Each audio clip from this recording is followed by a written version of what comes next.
Other person saying, in response to one of the regime supporters saying, a bit more brainwashed, he said, "There's no such thing as selling out one's homeland."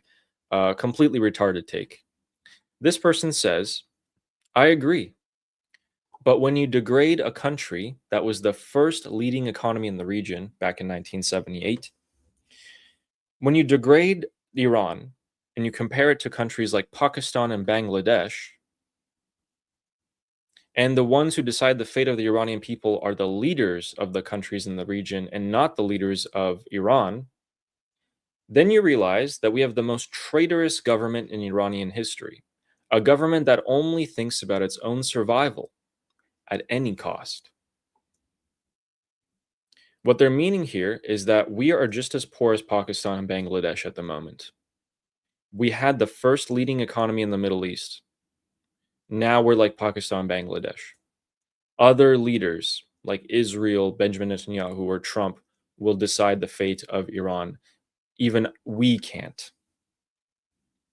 And this government will survive at any cost. If it gives up parts of Iran, that's okay. If it kills its own people, that's okay. It just needs to stay alive.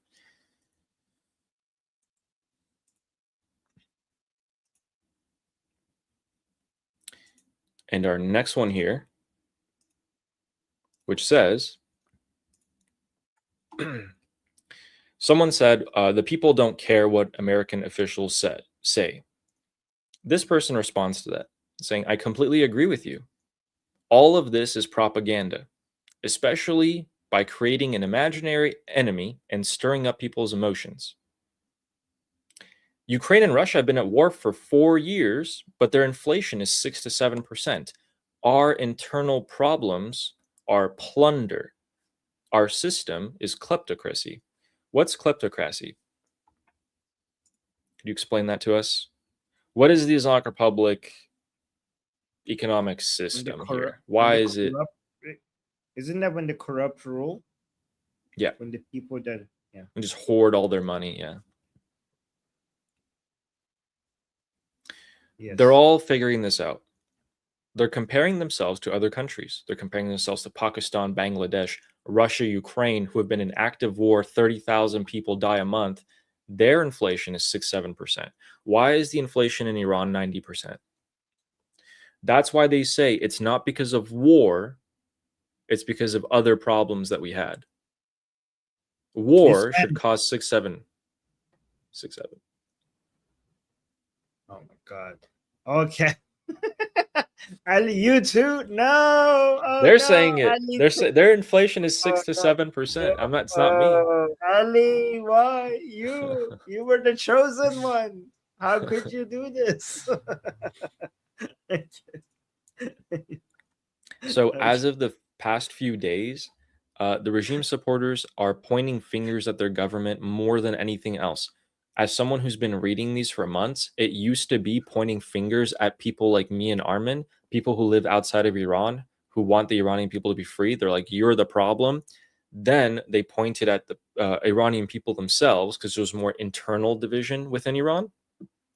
Now they're pointing fingers at their own government, at their own Islamic Republic. That's the stage that we've arrived at. And it was natural. It was going to get to this point. We told you guys it would get to this point. This is, by the way, going to get much, much worse as we head into fall and winter, when economic hardships become multiple times more difficult, when the blockade takes more of effect, when Scott Bessent this week is going to roll out the most amount of economic isolation that has ever been done in history to a certain country. Our next one is the Islamic Republic State Media channel reported that the United States Energy Secretary Chris Wright is reporting that the U.S. has controlled the Strait of Hormuz and that we're exporting 15 million barrels a day out of the region of the Middle East, which is 75% of the pre-war capacity. 20 million before the war, 15 million now. And this regime supporter says, wait, the Americans might be right. It seems they're right. Every night, a lot of ships pass by in the Strait of Hormuz, and we don't hit them like before. Except for 1 out of 100 ships, we hit them. A few nights ago, Farce, which is the Islamic Republic State Media, wrote about a whole bunch of Saudi oil tankers heading towards the Strait of Hormuz. But then after that, there was no news that we hit at least one of them. This is true. These Saudi tankers did enter under the protection of the United States military and were not hit. The UAE ships were hit, about one a night. The regime supporters are also aware of this. This was something that they were aware of before. This is something that they're still aware of now. I don't see an increase or a decrease in this. They're the same awareness level of that they don't have control of the Strait of Hormuz.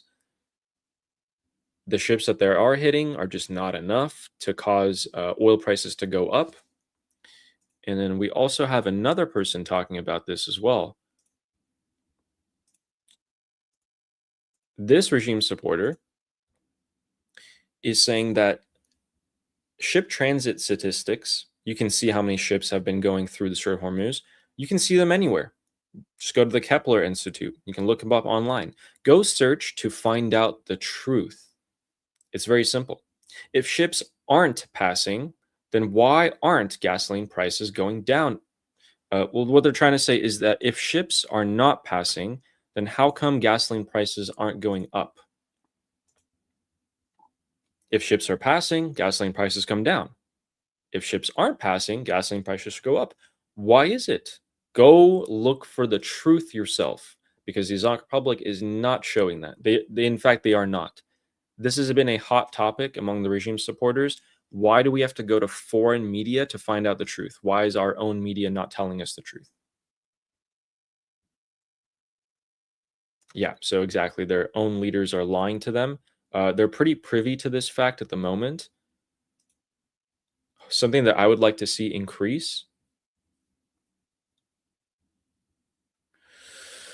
And that is our allogram section. It's pretty standard. We've seen these things before. We're also seeing them not slow down at all. Yeah. I think like these allegrams are so revealing of what the current mood is among, people that might be closer to the regime. It's really Yeah. good. Like I think you have found one of the most effective ways of figuring out what's going on. That's good. Yeah, I'm glad you guys like it.